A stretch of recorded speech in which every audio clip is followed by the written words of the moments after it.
Hello বন্ধুরা, সবাইকে জানাই শুভ শিবরাত্রি। আমি আজকে শিবের উপোস করেছি। দেখো আমি এখন মন্দিরে যাচ্ছি পুজো দিতে। যেহেতু সোনামা খুবই ছোট, যার কারণের জন্য আমি রাত্রে পুজো দেব না, আমি দিনের বেলাতেই পুজো দিয়ে আসবো। দেখো আমি পুজোতে আমার সুন্দর ডালাটায় কী কী নিয়েছি, ফল নিয়েছি, ফুল নিয়েছি। এটা আমার ছোট্ট একটা ডালা।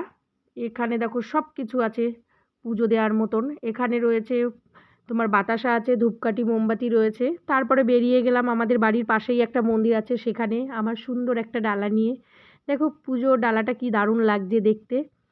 তারপরে আমি বেরিয়ে গেলাম। কিছু দূর যাওয়ার পরেই দেখো মন্দিরে পৌঁছে গেলাম আমি। এই দেখো মন্দিরে চলে এসেছি।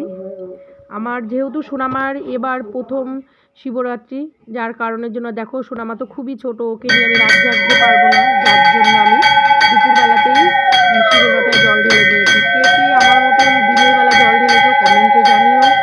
আমি তো দিনের বেলায়